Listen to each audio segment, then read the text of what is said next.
My name is Mufti Mohammed Zubair Butt. I'm an imam, a jurisconsult, and a hospital chaplain with an interest in medical ethics and in particular organ donation.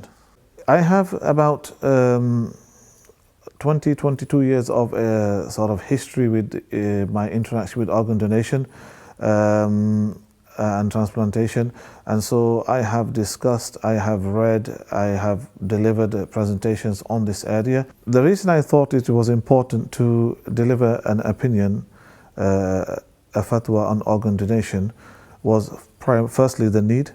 The Muslim community or the black and minority ethnic communities represent 14% of the UK population, about 20% on the organ donation waiting list, and 3% on the organ donation register.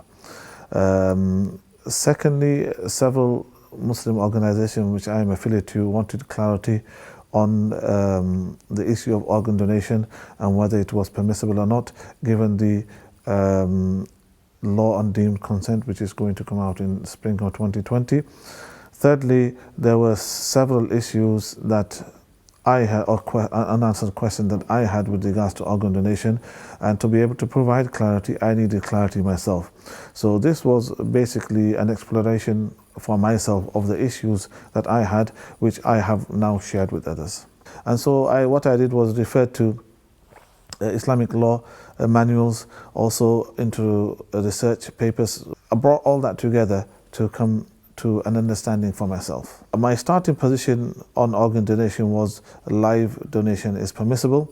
Donation after death was something I was unsure of and I had several questions.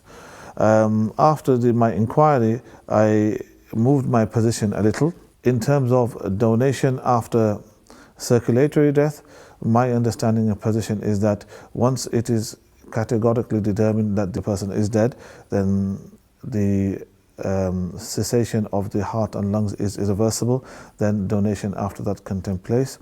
In relation to donation after brain stem death or neurological death, my conclusion was that whilst you have a person on a ventilator and other functions of the body continue, it is not possible to conclude that the person is dead in Islam, in my opinion, and so therefore we would need to actually turn off the ventilator and allow circulatory death to happen before the organs can be retrieved. My message to Muslims in the UK on organ donation would be to have this conversation amongst yourselves, to have this conversation with your local imam, with your scholar that you would normally refer to, and also for the scholars and imams themselves to have this conversation amongst themselves.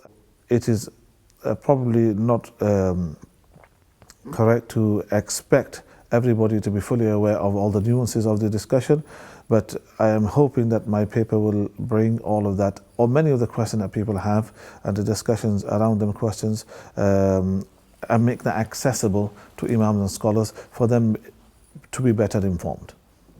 So I would say make yourself better informed and act appropriately.